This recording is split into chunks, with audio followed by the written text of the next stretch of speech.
another episode of Talks with the Elders with me, your host, Tam Dillon. And today we're exploring the role of men within the feminine rising and what this broader cultural shift means for masculine identity, things like emotional expression and leadership, as society is starting to move away from rigid dominance-based models toward more emotionally aware and relational ways of living. Many men are beginning to question the role, their own roles, their expectations, conditioning that they've inherited around masculinity. So this conversation is not to cause division.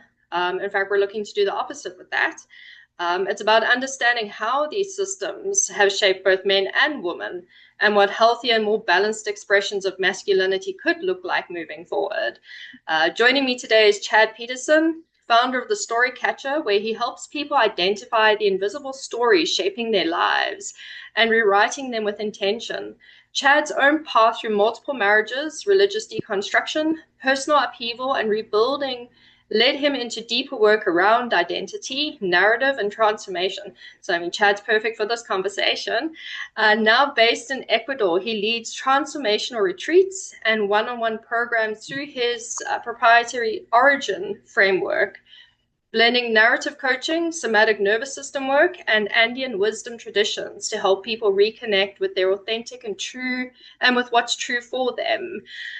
So we're very much exploring masculinity, emotional expression, inherited roles, identity, and what it means for men to engage consciously with the feminine rising in a way that's grounded and healthy. Chad, a huge welcome, and thank you for joining me today. Oh, it's my pleasure. And for those who watch it from the beginning, if they see me go, when you say we're not going to be controversial, I was joking. I was joking.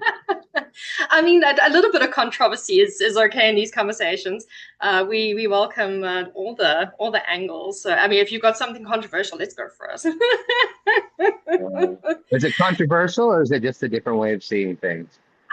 That's a the whole thing of lenses and perceptions. Hearing where are you coming from and why are you coming from there is a good question. So let's dive into our talking points, and let's start with how patriarchal systems have shaped expectations of masculinity. Let's deep dive and go into that one to start with. Wow, how did they shape masculinity?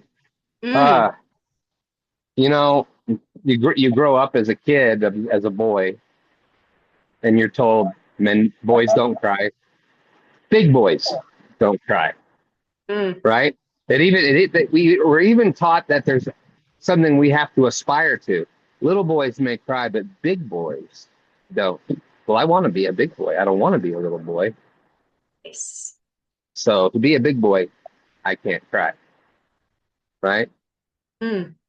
Big boys don't dance. Big boys don't do things that other people consider feminine, and like theater, right? Yeah. If you do those things, you're male, but you must not be a big boy. Yes. Yeah. So it shaped it. As men, we'd never lost our feminine side. We had it trained out of us. Ooh. Yes. Yes, I think that's an incredible way to look at it. I keep going on that line. Yeah, having it trained out of you is such a great way to put it. Yeah. So anytime one of those things show up, especially if you have an old school masculine macho dad who knows he's supposed to be the breadwinner, but when he comes home, the king has arrived. The feminine in the house needs to cook and have my meals ready. And those are the examples we had of what we were supposed to be later when we became, I'm not even going to say men, we're going to say big boys. Good term. Dad cuts the grass. Dad takes out the trash. Dad works on things. Dad builds things. Something breaks, you must need a man to come and fix it, right? Yeah. I'm feeling emotions. This is where it gets interesting, I think. When the feminine starts to show up in ways that we've been told it's not supposed to, Hmm. I don't know of, and maybe you can help me see them. I don't know how much the feminine comes in to rescue us and say, what you're feeling's okay, as much as maybe we're told, don't worry, you'll get over it. Mm, yes, yes. And the and to a large extent, the only emotion that is okay for a big boy, because let's run with that term, because I think big boys and men are very different, is anger. Anger is the one emotion that's okay. For women, you're crazy and you're insane if you express a form of anger. So it's like that is the division Mm. there. For a big boy, yes, you can be angry and you can express that, you can assert yourself. A woman does that, it's like, cool, you're hysterical. Oh, well, that is, you know what? Yeah. And there's nothing in that you said that I was thinking, that's not true. Well, thank you for not That's, gaslighting me. that's absolutely, that's absolutely true, right? Um, I live in Ecuador, and there's definitely, I think even more so than in the United States, still a lot of that macho, uh, I think they call that machismo, but that macho thing, and the guy, I'm supposed to do this, you're supposed to do that. And you you ask women here, like, what's the problem with men?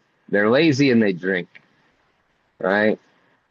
But if you ask men the question here, what's the deal with Latinas, with the women here? They'll say, oh man, don't get them angry. When you get them angry, they're crazy. Yeah.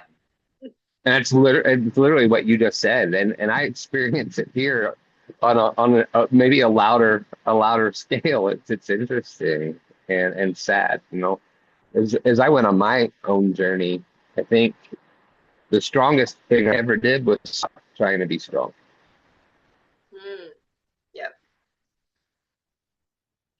And And I what is think, that?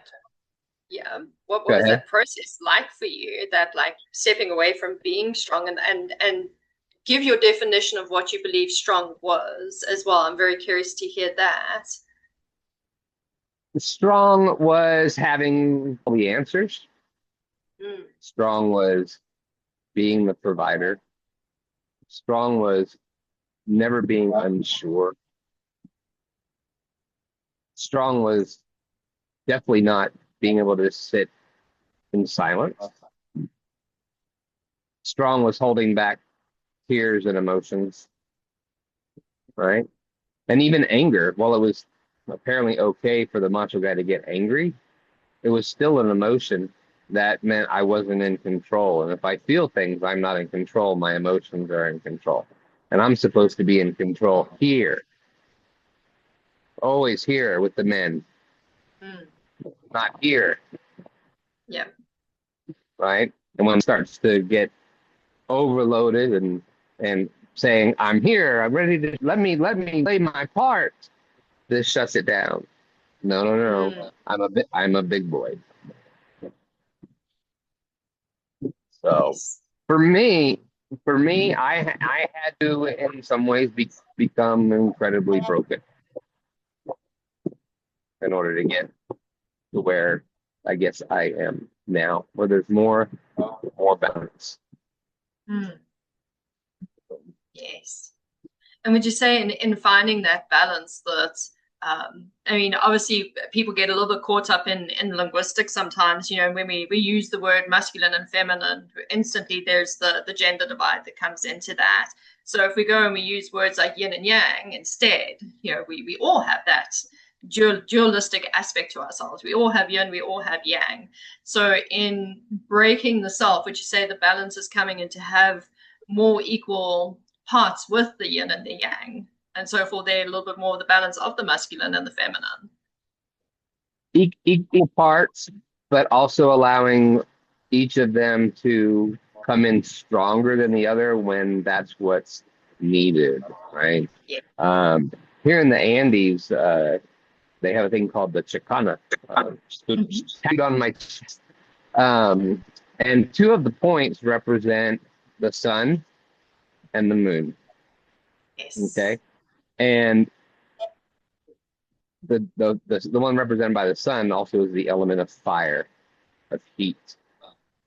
And it's Taita Inti is who the deity called the father son. The other side is Mamakia, which in Quechua means mother. So they're both on Yes. opposite sides of this thing, right? And trying to find the balance between them. I had somebody explain it to me.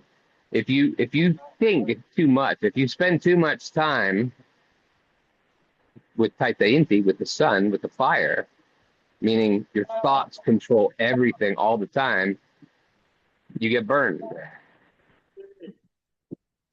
But on the balance side, if I let too much come in from Mamakia, which is represented by the water, the element of water, water, when it gets too close and starts overpowering, you get smoke. So now my thoughts become cloudy. Mm. So it's having that balance of warmth, but also the life-giving power of the water where they're needed. And then emotion starts to show up. It gets a little scary Yeah. because now this isn't working like it's supposed to. I'm clouded. Maybe I'm confused, Mm. Mm-hmm. and we don't like it. No. No, it feels very, very disconcerting and very uncomfortable, especially if one is raised that emotions are a no-no. We don't do that. So there's never been it's like you were never allowed to ride a bicycle. And all of a sudden, someone's like, here, have this bicycle. And you're like, I don't want to do that. that looks, I'm going to murder myself on this thing. This looks way too scary. And it's a similar concept to now all of a sudden you engaging with the emotional aspect and you're like, I don't know how to do that. I don't recognize these Mm. feelings. I don't know what to do with these. I love the explanation of the sun and the moon. And I mean, there's multiple cultures that recognize the difference between your father sun and mother moon. It's you also can go as far as your grandfather sky and grandmother earth. You have this persistence of masculine and feminine throughout everything. It's there in nature. It's everything in life is. We can go into the laws of the universe. Everything is Mm. gender. Everything is duality. And it's about finding that emergence in the middle, and that's kind of where I know we all like to throw the word authenticity around in this day and age, but it's where the authentic self sits. It's in that middle counterpart, and sometimes you need to rise up into more of like, okay, let me think about this. Let me be logical. Let me be practical. And sometimes you need to drop down into the recesses of the self. That's where the intuitive aspects. That's the water emotion. Um, I look at emotions on two different levels, where we have chemical emotions. I feel happy, I feel sad, your dopamine, your oxytocin, your serotonin, your melatonin, and those are all very much triggered by what you're thinking. So I think I'm happy, I think I'm sad. And then you have intuitive feelings, intuitive emotions. And I think that that's where the deeper connection comes in. And I think that's where a lot of the suppression in patriarchy has come in, is in those deeper emotions. So, for a man to drop into the deeper aspects of himself, into those deep intuitive emotions, it's dark and scary down there. They're not primed for that, but on the human level, it's natural. No, absolutely, absolutely. I think we get to a point in the masculine world where 30, 40, mid-age, we stop. It's hard to recognize whether it's an emotion or just an inconvenience. Yeah. So, and men who are watching this, there's guys who'll think, "Ah, Chad, you're getting into this woo woo." We know you did theater and dance as a kid anyway. You already had that feminine side, and in some ways I did. But when I was 11 or so, I stopped taking dance classes Mm. because boys didn't wear tights, which is what they recommend, for ballet was Mm. required. So I stopped taking it, right? I didn't do theater again until I was much older, and that was only because my friends were doing it. Mm. right? Otherwise, there's a stereotype. That's a feminine thing, right? Mm, And so guys watching this are gonna, I know there's gonna be plenty thinking, I don't need that. I don't need to be lifting up this more feminine side of me and building it up and making it a big thing. So the guys that are watching this, you don't have to lift up the feminine. You just need to stop standing on it. mm, yes. Yeah. Because So in standing on it, you're stepping on your own aspect of that self. Mm. exactly, right? So it's on the flip side, and maybe more the younger generation, some of it's become more acceptable, Yeah. right?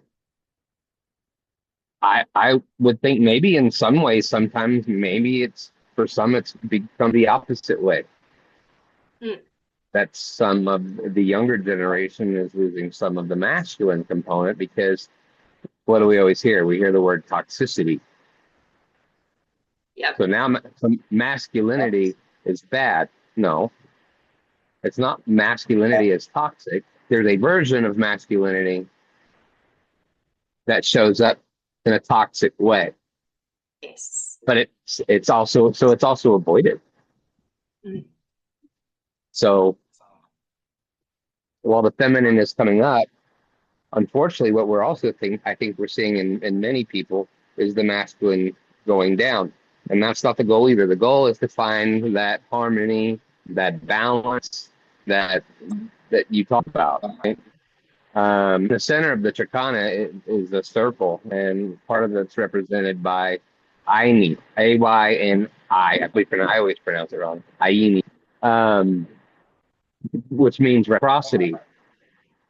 Mm. So the feminine and the masculine meet this whole center in a place of reciprocity, where both are giving and both are receiving. I read once that the goal is to practice reciprocity in the male and the masculine and the feminine side of things, or in life in general, where you're giving and receiving, to, and you get to the point where you don't know the difference. Yes. Mm. This has So come up in a lot of the conversations in this quarter's discussion. In a conversation I had with Heather Seipel around healthy relationships, in one of the public education panels, one of the healer roundtables, this constantly comes up. Reciprocity hasn't been used, but collaboration has been used. And I think reciprocity and collaboration are almost one and the same, you know, where it's a collaboration of, in a healthy relationship, we move away from these set traditional gender roles, you know, the woman cooks and cleans and the man brings home the bacon kind of a thing. No, you collaborate as a team. You merge the masculine and feminine, you work together in collaboration, reciprocity. And it's the same within the self. You know, it's that reciprocity of both the aspects of the self. I think I like the word reciprocity more than collaboration, though, because it has a slightly stronger connotation to it, you know, with the giving and the taking, because it is always give and take. And to the point where you don't know the difference, is a theory that's never been thrown my way before in terms of reciprocity and giving and receiving. And fuck yes.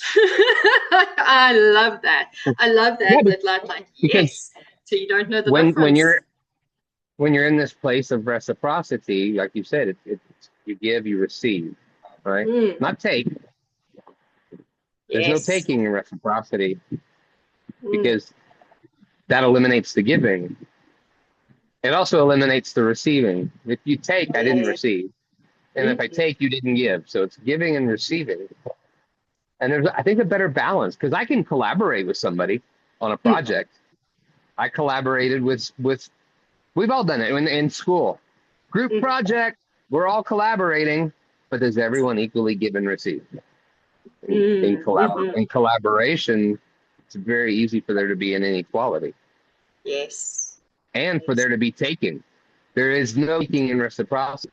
It can't happen. Yes. Mm, So I yeah. agree. I think reciprocity is a better word. Mm.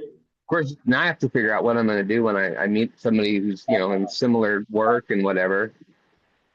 We need to come up with a better word. We don't need to say, hey, who wants to do a collab or who wants to collaborate? I don't know what the other, who wants to reciprocate with me? I don't know the right way to say That's it. what I was gonna say. Do you want to reciprocate with me? Like, how else do we put it? And I think it's a great conversation to open up inside these sort of spaces and the different spiritual spaces that you and I share. And how do we let's change the word collaboration here, because it is, Yeah. you know, there is, you're going to have some kind of an imbalance somewhere along the line, but Yeah. I apologize. reciprocate. It's nasty society right now. If I went up to a woman and said, hey, you want to reciprocate with me? I don't know. It sounds a little, Yeah, it's not an ideal pickup line, no. no, I don't think so. I Mm, think we need to think on that one a little bit. But reciprocity inside the healthy relationship dynamics, yes, because you do have that big imbalance where, if you come back to the traditional roles, the man expects, there's that expectation, that I'm going to have my dinner made for me and I'm going to have my house clean for me. So taking, and then the wife to sit in that expectation of, you're going to pay the bills and you're going to bring home the money she's taking. There isn't the giving and receiving. It's not a natural process. It's a thing of expectations, really, and that's what upsets most it becomes people. a Mm, resentment side, right? yes, I work yes. all day to take care of you and make sure you have the things, blah, blah, blah. Right? I'm Mm, home all day. I'm with the kids. I'm cook. I clean. I don't have my own life. Blah, blah, blah, blah. Right? mm, In reciprocity, there is no what's there's in none it of that. for me. Yes, yes. And in traditional indigenous cultures, you have systems of reciprocity. We talk about the key difference in the shape between a patriarchal system and a matriarchal system. Patriarchy is this, that kind of like small at the top and that trickle down, whereas matriarchy, you have that more circular shape. So it does this, and this is more reciprocal, where everyone is just passing on to one another and constantly passing on to the person next to them, and nobody's really going without. And I think that a lot of people, when they hear the word matriarchy, they instantly think this system with women at the top, but it's not. It's that circular system. That's, again, Yeah. people getting into the sticky side of language. It's like, and I think that's why when people talk about the feminine rising, especially men, they're like, oh hell no, like, women in charge, are you insane? Because women are going to do to them what men have done to women, or what the patriarchy has done to humanity as a whole. Because patriarchy, yes, has been to the benefit of certain people, but it's not to the benefit of everybody. It's done damage right across the board. Men, women, all, everybody. It's a humanity discussion, the feminine rising. Um, let's chat about the emotional cost of traditional masculine conditioning a little bit more. We got into that a moment ago, and I wanna dive into that a little bit more, and why the older models of masculinity don't feel sustainable anymore. Anymore. One, I think the feminine has recognized that they have just as much power, right? And they're taking some of that back, which they never should have had to, right? Yep. The masculine, the masculine guy would be like, you know what?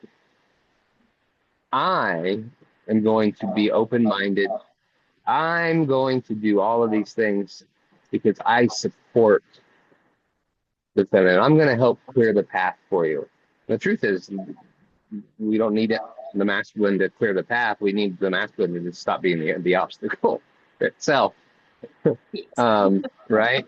And so, I think society, just the way everything's changed over the years, more things have been accepted Mm, as not taboo or not the way God intended. Um, you know, that particular thing. Gender roles are now questioned. Mm. Um, and I think that's opened up some things. What exactly has led to it? It's just people who stood up, people who said, no, this isn't right, and had the courage to do that, as well as the people who maybe they didn't stand up, but they had the courage to be open-minded and listen and realize there could be a better way. It takes both, right? Um, yeah, I don't know. That's an interesting thing. Um, I think for men, I'm not. I keep saying men. I keep putting gender on it, and I apologize. That's programming, Mm. Yeah, yeah. Language right? is very much programmed into us. Yeah. It's programming. That's you know what? After this call, I think that's a story I'm going to do some jaguar work or puma work that I call with some of the coaching that I do on myself because I need to look at that. Um, Men, I did it again. The masculine tends to think so much and want to be accepted so much that it's constantly performing. Mm. It's constantly putting on a show Yes. written by the expectations of other people. Mm. The feminine doesn't put on a show. The feminine is what it is. It feels, it allows itself to feel what it's decided it needs to feel, knowing that it's not the end game, but it's something I'm passing through, whether it's happiness or sorrow. Mm. But it feels them and it experiences them. It doesn't question them. And they're mine. They're mine. Nobody told me I had to be sad. Nobody told me I had to be happy. Nobody told me I had to react to this way. I let the feelings be what they are. I let that part of me be the author of my story. Mm. Masculine thinks I'm the master of my domain. I am the author. No, you're not. You're performing because you want the acceptance, the expectations that the world or your dad who grew up a certain way, grandfather who grew up a certain way has in mind. Or even person, maybe your partner, right? Mm. Oh, for me to be a good husband or partner, I'm supposed to do this, and this, and this. The masculine performs, the feminine writes its own story. Mm. Yes. Yes. Because the feminine aspect is the ultimate creator. Everything is created from the feminine aspect. That's why Absolutely. society deems dance or theater to be feminine. It is. It's absolutely feminine, but Yeah, it doesn't absolutely. mean that it doesn't mean that you're a woman because you're doing it. Right. You're less of a man Or because you're less of doing a it. man. Yes. Yeah, yeah, that's it. That's it. In fact, if anything, you're a balanced human being who's experiencing the other part of themselves and embracing that other aspect of the self. In the one of the public education panels that we had recently, we got into that conversation, where we're talking about as more like the cisgendered woman and our experience in this feminine rising and finding our voice in all of this, and that there's this idea that you're just a woman. No, I'm a human first. Like that is my humanity comes first, and through that humanity, I will embrace who I choose to be and how I choose to show up and how I show up more naturally. So, and I think that's where that kind of traditional mindset does so much damage because it's like, well, you look like this, so you've got to be, you must be that. That is your wholeness. That is the entire entity of your being. No, I'm human. First and foremost, I'm human, and everybody is human first and foremost. And that's why the conversation around this feminine aspect rising in globally. It's in everybody. It really is. It's popping up in everyone. And just because we're embracing this more feminist aspect of the self doesn't mean you're going to be less or weaker or softer. Or I think the word "simp" is one of the ones that likes to be thrown around. I mean, there's a very quiet strength that sits in the feminine aspect. I mean, I would, in all honesty, in a brawl, I think I'd rather take on a masculine than a feminine. I think that the feminine would probably wipe the floor with me. They're scary people, but it's that lack of understanding where it's like, no, we're human first, and in humanness we have this dualistic aspect.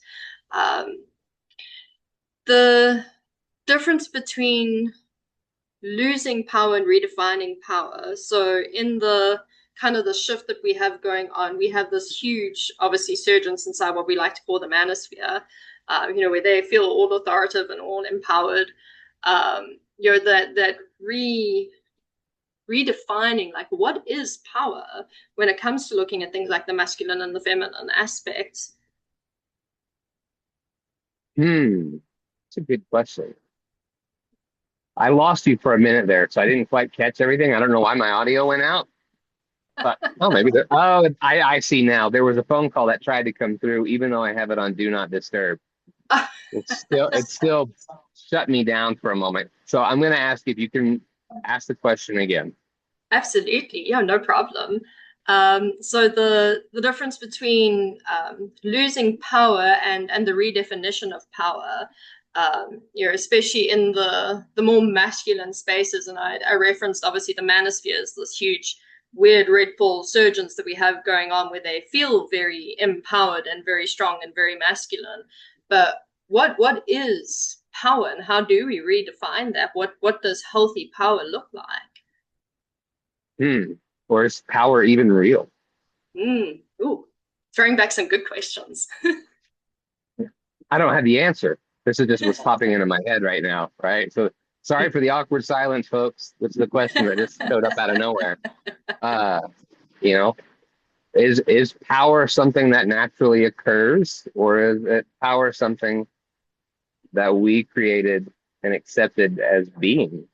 That's a great question. That's a good question. You got me a little stumped on this one, because I'm with where I'm sitting here, there's mountains in every direction. There's a rushing water that's flowing by. And the river is powerful, right? It has the power to create canyons and shape rocks, but there's also rocks down there that are also powerful, and while they can be shaped and molded by the water, they also have the power to redirect it from where it's trying to go. So there's two powers. I think the bigger question is whether the powers are in a place of reciprocity, or are they battling against each other? Yes, I think that's an excellent way to look at it. It's the how do we view power in the first place? Is it dominance? Is the river dominating the landscape around it, or is the landscape kind of dominating the river? No, they're working in symbiosis with one another. It's reciprocity. Exactly. So that I think that answers the question of redefining power right there. Reciprocity is the answer. I think it's going to be the answer to a lot of these questions. It might be. For example, there's a turkey vulture flying behind me, soaring beautifully, not flapping its wings. It has the power of flight, but it's doing it without flapping its wings because of the power of the wind that's flowing through the canyon that was formed by the river, that's being directed by the rocks. So yeah, it makes me think of the. It absolutely is, and it makes me think of the word Ubuntu that we have in a lot of African cultures, which the translation is "I am because we are." The river is because the landscape is, and the landscape is because the river is, and the turkey buzzard is because the wind is, and you and I are because we are because of the nature that is around us, the people that's around us. So if the world around us is very authoritarian and very harsh, we will become harsh and authoritarian. So it's that it's reciprocity, but on different levels, and healthy levels and unhealthy levels. So it's reciprocity in what level are we working in that realm of reciprocity in? Are we giving and receiving good things to one another, or are we just handing out bags of shit to one another and being like, yeah, you can have this, and the person's like, okay, I can give one back to you. We're still being reciprocal, but what are we giving and receiving to one another as well? I think that kind of expands that concept of reciprocity. Yeah. Where is the reciprocity coming from? And again, the authentic self, or I think ego comes into the equation on this one. The masculine is predominantly, from a societal expectation, supposed to be ego based. And ego is, you look at any spiritual tradition, and ego is what we move away from to become the actual self. You have in a lot of Eastern philosophy, they'll talk about the big I and the small I, as in the letters. So big I is the authentic self that's just is, and then the small I is the one that says, I am powerful. I'm a boss. I'm a this. I'm a that. And it's identification with the external layers of the self, and not identification with the actual big I aspect of the self. So the reciprocity, what layers are you working that from? I think is a good part of the conversation. And then the question becomes, how much of ego occurs in nature, and how much of ego actually occurred because of, if you want to do the nature nurture thing, right? The people I work with, when they show up, they're like, yes, I need to become a new person. I need to become a new me. And story catching, that's not what we do, right? We try to, the goal is to get you back to who you were before you let everyone else edit it. Yes. Right. So, ego, how much of ego coming into play is there because of the stories that were told to us that we accepted as our own, even though they weren't? And how much of the ego is just purely an innate thing inside of us? Yes. It's something that I teach in the major arcana and tarot. So you have the fool is the authentic expression of the self, with the magician and the high priestess being the yin and yang, masculine, feminine aspects of the self. And then you have the emperor, the empress, and the hierophant, which is your preconditions. So empress is your maternal influences, emperor is your paternal influences, and the hierophant is your societal, cultural influences. And they precondition you and say, this is who you must be. This is how you show up in the world. You big boys don't cry. Woman cook and clean and keep the house. Man is the provider. That's the societal and the preconditioned stages that we go through. And as we pop up into the lover's card, this is where we reestablish the self, the true, like the big I self, and we define, is what the precondition said actually right or wrong for me? Does that actually fit? And I think that's where people come and say, I need to become a new person. No, you need to go back to the full aspect, the true aspect of the self. And you've got to peel back those layers of those preconditions. What did your mom say to you? How you love and how you show up in love? What did your dad say to you when it comes to discipline and being an authority in your own life? How were you taught these different things? And then culturally, what culture did you grow up in? There's a whole different layer that comes into that conversation. Depends on where and how you were raised. I grew up in South Africa, which is multicultural. Lived in Southeast Asia for a little bit, which is a completely different culture. Now I live in the US, and there's like stark differences. And I think predominantly inside African and Asian cultures, they do lean more towards matriarchal systems than the West. The West is full patriarchy. I mean, that comes with Oh, the expansion of the Roman Empire. We can look at our history, we can look at colonization. So I know how we got here, but it's huge, stark differences in the cultural influences as well. I think there's more of that, big boys don't cry in Western culture than in African culture. African culture, if someone passes, you're encouraged to throw yourself on the ground and wail from the all the way from the inside out and express that emotion, whether you're male, female, doesn't matter. That emotional expression is important. So, the cultural influence is quite an interesting little add-on. What has your culture told you how you should be and how you should show up? So yeah, I think it's interesting that anybody coming to self-development or self-work, I need to be someone else new. we're gonna rip back the layers and be like, who are you actually? And I think people also new like, year, new me. oh yeah, no, don't start. Yes, yeah. If you want to come to me in the new year and you're like, I want to start a program with you, I'm like, come back and talk to me in March. I'm not. I don't take on clients in January because they are all in the new year, new me phase. I'm just like, nope. We can talk in 2 months' time when this phase is over. Then I know you're really here for the work. Yeah, and they do. They expect that if I become someone else, I'll become better. I can forge who I want to be. The soul is an infinite thing. It is what it is.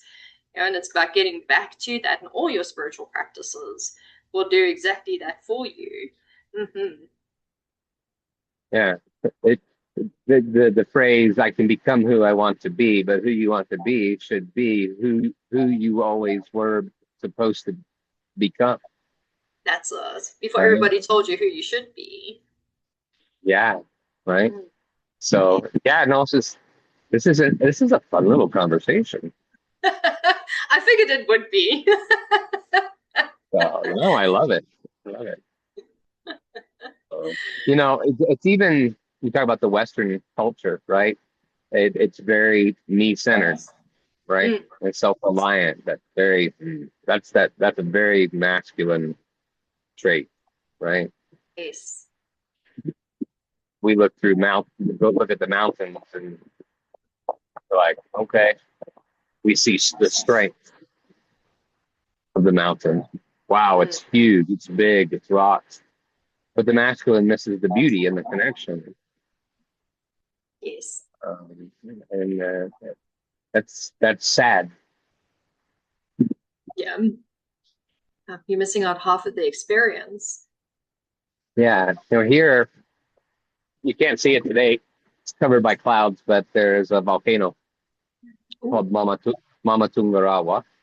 Mm-hmm. She's Mama. There's Taita, Father Chimbaroso, which is the biggest volcano here in Ecuador. It's also, look, fun fact, the closest place on Earth to the sun. Oh, wow. So it's not the largest mountain, but because we're on the equator and the tilt of the Earth, Mhm. Yeah, that is actually the closest you can get to the sun while still being on planet Earth. that's amazing. But but when the volcano is clear on a clear day, when the volcano is really visible, I'll get Mm-hmm. messages from people that live here. Chad, if you look outside, you can see the volcano. Mama Tungarawa is showing herself, right? It's a living thing that we're connected to. And I love that balance that Mm. shows up here. The respect of its strength and its power because if it erupts, it's huge. But they also look at it as a protector. Mm. Yes. So there's a feminine and a masculine side, even to the mountains here. Mm. Yeah, and that Yeah. word protector, I wanna dig around that word a little bit because there is and I think it really is more of a Western mindset that the male is the protector, the masculine is the protector. I wouldn't take on a mama bear. I wouldn't take on a female lion. I wouldn't take on any of those. They're more likely to, murder you in your sleep than than the male counterparts are. Yeah. And I The think male bear is more likely to eat its own kid.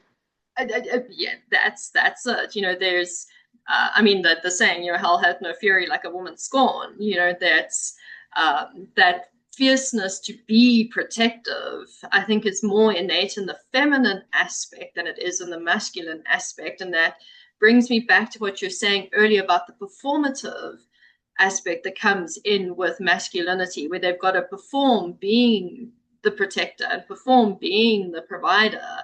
And I think that it's like a weird role reversal that's come through over the centuries that says, okay, well, you're a man, so you've got to do these things. And I think it's more natural that it comes from that feminine side of ourselves, the ability to provide nurture and food and all these things that stems in the feminine aspect, not so much the masculine. I think that's where that performative side is starting to really pop out quite strongly. And I think that's why the word pressure comes up quite a lot. There's this pressure for men to be men. You've got to be in your masculine, and there's pressure there because I think our understanding of natural roles has become so warped and so muddled through the centuries. And I think we are of nature. I'm not saying we're animals. I mean, we can be animalistic, and depending on the event and the season. But we come from nature, so we flow with the natural rhythms and cycles of nature, and nature is very masculine and feminine. And if you look at nature as kind of a guide, all these protective and provider aspects comes from the feminine side of nature, not from the masculine side of nature. And I love that you use the word provide, because if typically we would say, whose role is it to be the provider? Yep. And when we use the word provider in that context, we're literally only referring to money. Yep. Yes. Right? Oh, I'm the provider. Well, really? How did you eat last night? How come you have clean clothes? How come the house doesn't look like garbage? Yes. Remind me again how you're the provider? Yes. Yeah. Heather Seipel and I joked about that. That's it's the whole thing of like, the male leads, and she joked and said, most men couldn't lead you across the street, and I was like, you're not wrong on that. And there it is, the concept of providing has become so warped that it's just this one track of like, oh, it's just money. I'm paying the bills. No, are you actually sitting down to pay them, or are you just giving the money to pay the bills? He's making sure that they're getting paid. So there's again the performative aspect of, I get up and go to work, and that also then breeds a lot of entitlement. I get up and go to work. I can go and do the job. I mean, my husband that I'm moving into, we're separated and moving towards divorce because of things like this, that imbalance. And he would say things like that to me. I get up and I, slave away all day, and I'm like, I get up and I also go to a job. I might not work outside and do hardcore manual labor, but I'm still working. I'm still doing 50% of the household stuff, well, providing 50% of the household, but everything within the household, the providing in the household, clean laundry, clean house, food to eat. And then that's where this conversation inside a lot of the cisgendered woman conversations of the mental load that they carry in. And a lot of their male counterparts are like, what do you mean? What do you mean the mental load? The invisible labor. And that's because that's where I think gender roles and traditional roles have caused huge disparity in marriages and relationships. And again, the performative aspect comes in, breeding resentment, like we spoke about earlier. It really has just thrown everything out of whack. Yeah. Or you see this too sometimes, right? The couples that they're trying to make the balance, make it fair. Yep. Make it fair, right? Okay, this week we have the chart on the wall. This week it's your week to do laundry. Next week it's my week to do laundry. How and do we get to a point where there's this laundry that needs to be done? So you see it, well, it's not my turn this week, right? And we just Mm, do it, right? Hey, I'm hungry. I'm gonna make something. Would you like something too? mm, Not because yes. it's my turn to cook, or oh, it's your turn to do the dishes tonight. Mm, Why don't we just both do it? I've had some women here in Ecuador that told me it's a unique thing, but hey, when can I come to your house and cook? mm, They want to make dinner for me, and I'm like, never. But if you'd like to come over to my house and cook something with me, mm, let's do it. yes. Let's sit here. I got a couple knives. Let's both cut vegetables, and they're they're stocked. Yeah. Like what? You want to? Is that even allowed? You know? Who are you and why are you so bizarre? Yes. Stepping outside the laws of what is normal. Exactly.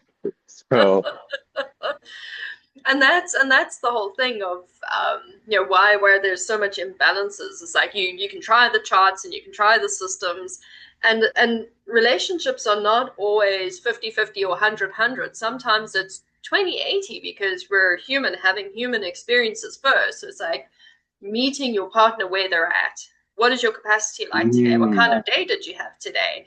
Did you sit on the couch and do sweet bugger all? And I've been up since 3 doing whatever. So capacities are now different. So it's having rigid structures and trying to bring rigidity into a relationship is it's not going to work. Because it might be your week to do the dishes, but you're at 120% capacity, and the thought of doing anything else, you're like, I'm going to land up in burnout if I do that. So that's when you throw away the charts. And again, the mm, reciprocity comes in with the understanding of where is that person in their capacity. What kind of a day have they had? Where are they? What kind of week have they had? What kind of month have they had? And that's where communicating with your partners is so important, and being open to a two-sided dialogue with your partner, not just the one dumping on the other about their day and how horrible their life is. Okay, what about the partner? What about your other side? Well, how horrible is their life right now? Where are they at right. right now?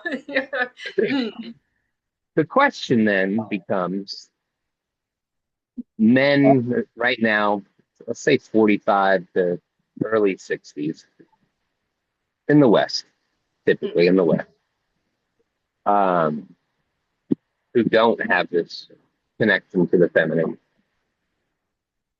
They know something's not working. mm. Yeah. They know something's maybe broken, but I'm here and I'm the provider and the fixer. So I can fix this. I can fix Mm, it versus allowing the feminine to come inside and allow me to be vulnerable enough to say, I need help. mm. Yes. Because with the masculine, I think that's the biggest obstacle. Mm, My content and my posts, I've had some coaches, they told me, Chad, do you know how much of a market there is out there for men who need what you do with your story catching? I'm like, mm. I do know how big a need that is. You really should focus on trying to bring in men. I'm like, I'm here for any man who's ready to take back their own story, to find that Yes. balance, to realize you're connected to everything and that it takes both. Absolutely, I'm ready. But the problem is so many of them, because of the stories they've been told, I don't need help. I can fix this. 90% of the people who reach out to me are women. Yep. Would I love to help men? Absolutely. Yeah. But the masculine gets in the way. Yes. Yes. The performative masculine gets in the way. Yeah. They're thinking so much, they're too close to the sun and they get burnt, Mm, yeah. right? Like we talked about in the very beginning. of the conversation. Mm. But yeah, I would love nothing more than to have some. I'm more likely to be told by somebody with a lot of masculine energy that the work I do is, I don't even know what the right word is, but they'd brush it off. Mm. That's probably overly feminine. I took this as a compliment. I had a friend the other day invited me to a Zoom call with Mm-hmm. other women. It was their group, their thing. And she's a good friend of mine. And she said, guys, this is Chad. I know this is a woman's group, but I wanted to bring him into the call today because for me, I feel Chad's very female adjacent. And I was like, I received that. I accept it. Uh, bring it on.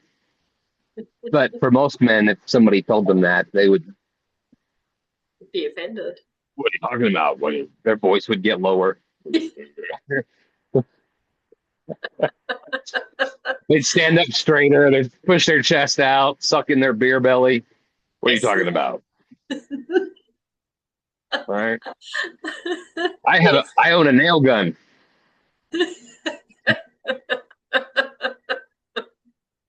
And how does that nail gun Yeah. make you feel? What the hell are you talking about, Chad? What do you mean? How does the nail gun make me feel? Yeah. It makes me feel masculine. Exactly. uh, and that's the other part of the conversation is you have these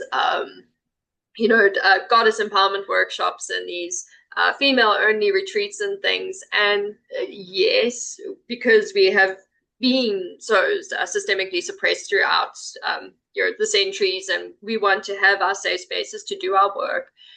But I have had the experience when I was in Hanoi and I had a tarot cafe, and I've shared the story a couple of times. We bring in facilitators to run different workshops, and we had someone come in to run a goddess empowerment workshop. And there were a bunch of women that signed up, and there was a man that reached out and said, I know this is goddess empowerment. I know it's likely probably woman only, but something inside of me says I really need to be at this. And is it okay? And he did it so respectfully. And all the women were like, sure, no problem, except for one.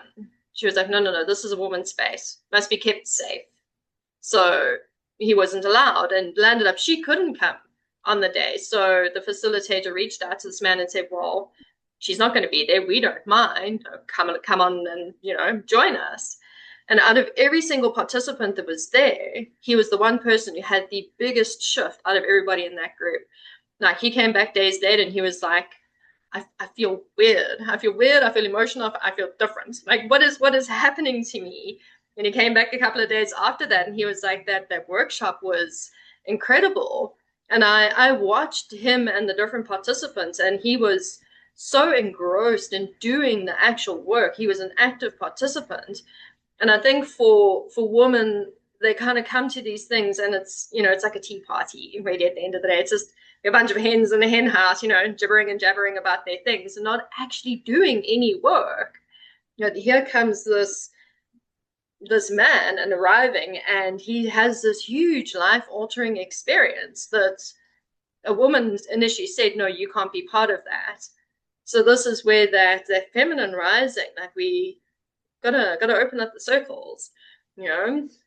You gotta let the men into the goddess empowerment workshops, because we all have an inner goddess that wants to come to the service, be like, hey, I'm also here, I'm Yeah. also part of the party, you know. And and I think that one of the problems too is like the phrase the feminine rising. Hmm. Um, most men aren't going to see it for what you're meaning it to mean. Yes. Yep. They're Yeah. gonna see more feminism, Mm-hmm. right? Feminists. We're taking Yes. back the power versus the meaning behind it of no, it needs to rise in all of us to Yes. bring in the balance that was supposed to exist, Mm. That's it. right? Yeah. Um, so Yeah, I that's did it. when I'll admit it. I did it when you first told me the title. I was like, wait, what? But that's again programming and stories mm, that I wasn't born with. Yes. I was taught. So I'm incredibly grateful to have been able to be here and to be a part of it. The fact that you reached out meant so much. So yeah. That's the thing, and that's why I mean I talk about part of critical mass is being facilitators in the global shift in consciousness, and I'll use the word yin based consciousness instead of like female based consciousness or feminine based consciousness, because there is instantly that exclusion that pops in. When everyone that's cisgendered male is like, oh no, the woman rising, we can't have that. They can't have women taking over the world. They're overly emotional. It'll be a mess. And then it excludes other communities. And that's why I think the yin and the yang are more egalitarian wording that we could use. Because it does instantly you put the word feminine out there, and half the population is like, no, I don't want to know that. And there's that shutdown. And it's like, no, but this is all of us. So it's a rising aspect in like global society, because the yang heaviness, and there's a woman that I follow on Facebook, and she's been talking about this from a Chinese medicine perspective. So she comes in from the aspect of yin and yang specifically, and she says because the world has been very dominant on its yang, war, authoritarianism, fascism, all of that's all yang energy. It's unhealthy yang energy. So we're going into the toxic realms, but it's all very yang dominant. And she says if a person is too heavy in one counterpart, eventually there will be something that will push them to find that balance. So I think that's why there is so many female voices kind of popping up and saying, we also want to have a say. We also want to have authority and power. Knowing the difference between authority and authoritarian is also really important, because to me, those are two very different things.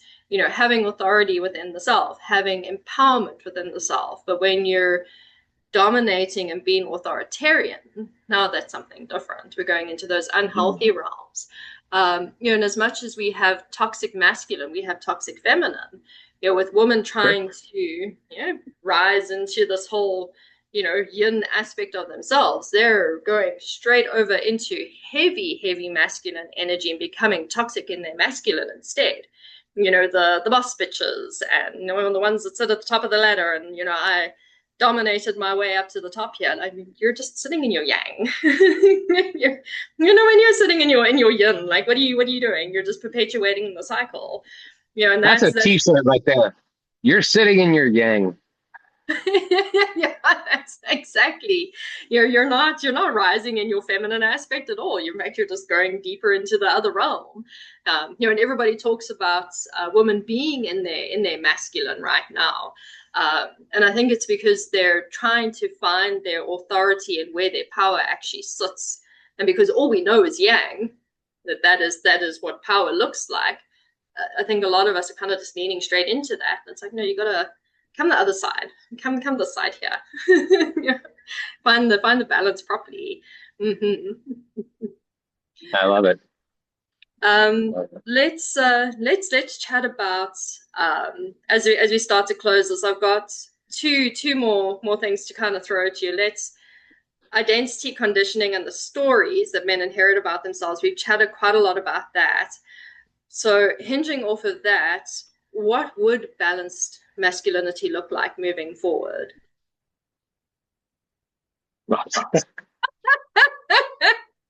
If we could bottle and sell you, Chad, we would do it. We would make a fortune.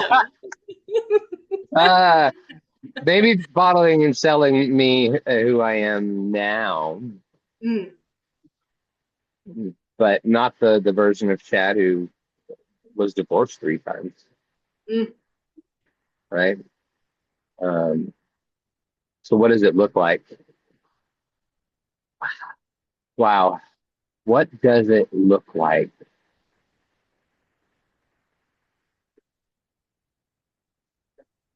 It looks like pulling up the bootstraps while the tear rolls down your cheek at the same time.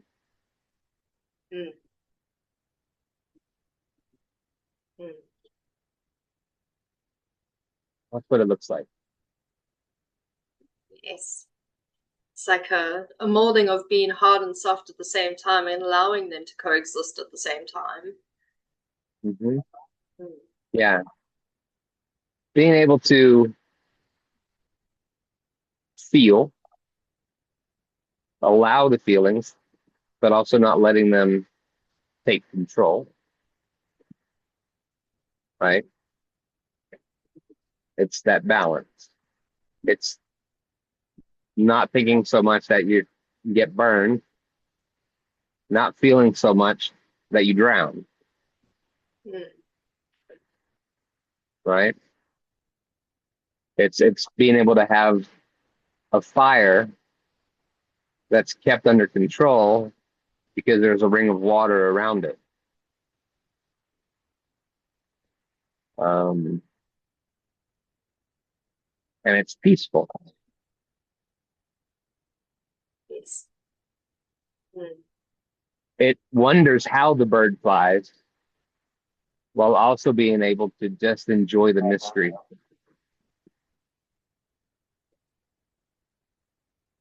So deep. Is it just popping in my head as we're going here? But You're on a good run here. yeah, you know, it's well, it's being the water and the rock at the same time. Yes. Mm. But man, it doesn't happen overnight. Mm-mm. And the unfortunate thing is that 9.5 times out of 10, in order for someone to allow the feminine to rise, the masculine has to completely break. Something in their life has to break so that the masculine realizes, I need this other thing. Someone who's incredibly masculine, who's making good money, has that good wife, kids, the son's playing baseball, the daughter's off at ballet classes because that's what they're supposed to do, Yeah. will never come to me. Mm. You got to be broken before you can become whole. Yes. And it's unfortunate. Mm. It's unfortunate. I can talk to guys all day long, and they can be like, I like where you're at. I like this journey you've been on. Great. You want to set up a call? Oh, no, I'm good. I'm fine. Yeah. The guy who calls me just went through a divorce, lost their career. Mm. There was a death in the family that was tragic. Something always has to break first. People who have more of the feminine side also need it as well before they can come. They they may come to me and say something just feels off. Mm. The masculine guy says, no, I'm fine. Yeah. But something has to break. So Yes. Because it's a yeah, breaking open of the self when one is broken. It's like cracking an egg, right? And yeah. that allows that rebirth to take place. That's the natural cycle of life is birth, death. We'll perish one day and we'll go into the earth and we will nurture the earth. And at the moment the earth is nurturing us by we're pulling up the plants and well we're consuming them. That's a death of the plant in order to give us and sustain our life. So that makes sense that in a human experience, something needs to break before we realize we were probably broken all along. We've got to have a bigger crack in the eggshell before we're like, oh, I'm leaking egg yolk all over the self here. And for the things that give us life to show up, Mm. things have to break, right? Clouds Yes. have to break for the life-giving rain to show up. Yes. Mm. You know, there's an old song I remember from when I was a kid, and one of the lines was, "Broken clouds give rain, broken soil grows grain." Mm. So broken things bring more life. Yes. Yes. Mm.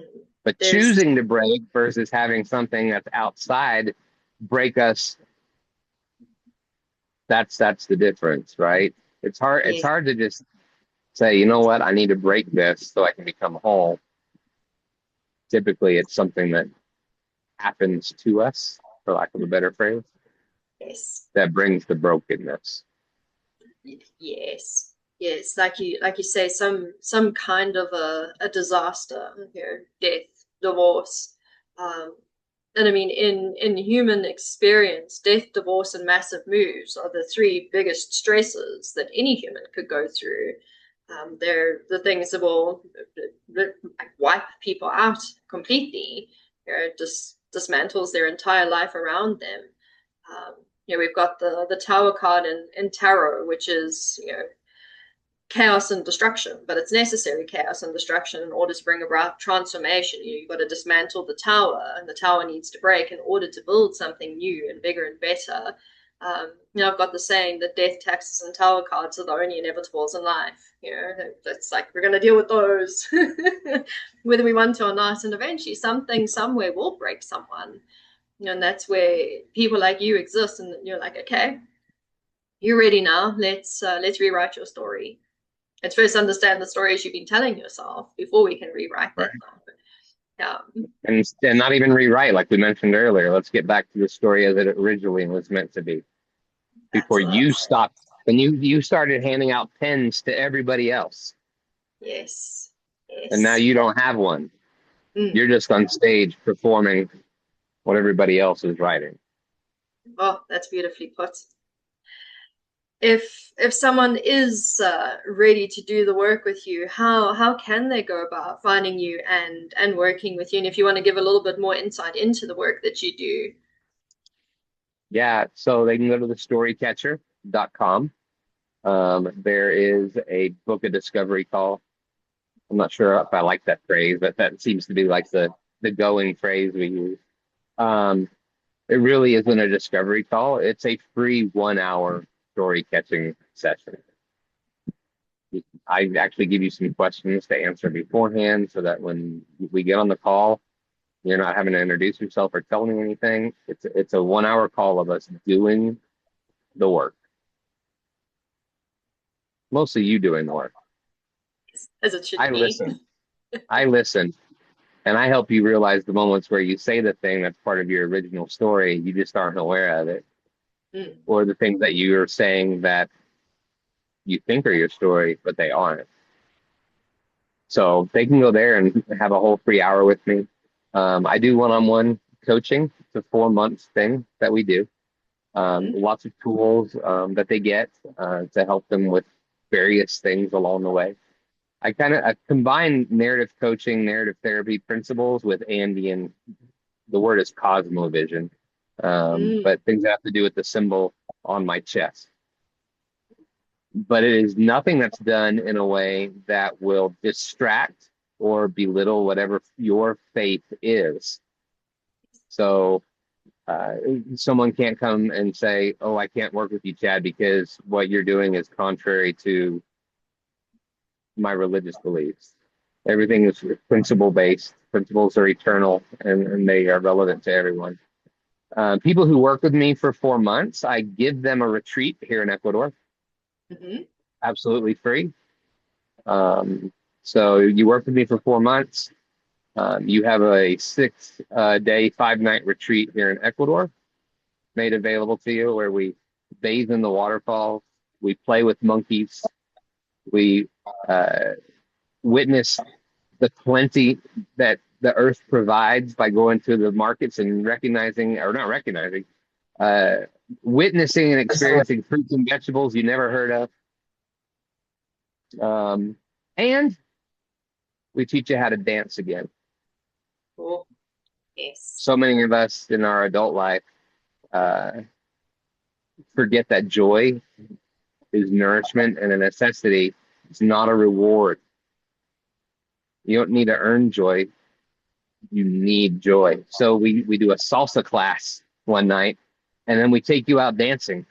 So there's some things that we do that have a very spiritual vibe to it. It doesn't matter who it is that you pray to or don't pray to. It's still all relevant. Um, so that's kind of the work that we do. And then, of course, the one thing I always leave with every client on every call is this phrase. That is, right now in this moment, I'm enough. Not because of anything I've done, but because I exist. Mm. Yes. So, but yeah, the storycatcher.com. I think if you do forward slash or backslash, whichever way the slash goes, quiz, you can actually go take a free quiz that'll tell you which of the 4 animal archetypes you're most in line with right now. And then you'll get a journal that helps you work on catching your own story as well. So it's kind of fun to find out. Are you a serpent, a jaguar, a hummingbird, or a condor right now? The truth is, it's a spiral. We go through all of them consistently, but we tend to align with one. So, so there you go. It's amazing. We'll drop the link in the video description, so we'd have to figure out the slashes. I'm also like, which Yeah. one is it? Chad, Come to a Ecuador. huge, It's yeah, beautiful. yeah. That's, I'm like I want to come for the retreat. I'm like, I'll do 4 months coaching with you if I get a retreat out of it. Yes, please. Yeah, you have quite the exquisite view that I mean, what a way to wake up every morning. Yes, and to wind down your day as well, because you're day and night. You've got the perfect picture of duality right there. Um, Chad, a massive, massive thank you for your share, your insights, for being so real. Parts of the vulnerability coming up. I think it's already a phenomenal conversation that we've had here. Um, and I think the work that you do is phenomenal as well. Like, yeah, storytelling is as old as humanity itself. And telling the story, and it's feminine adjacent. I'm gonna go with that one. Yes. And it's needed. The world needs people like you doing the work that you do. And I do hope that, the masculine side does break a bit more to come and pursue that kind of work with people like you, because I think that will tip us in the right direction. So again, a massive, massive thank you. This has been a wonderful conversation. And I will be back next month with another guest to continue the feminine rising conversation. And for everybody who's joined for this one, thank you so much. Don't let the language upset you. We're talking about the yin and the yang. We're talking about the dual aspects. And thank you for being part of the conversation.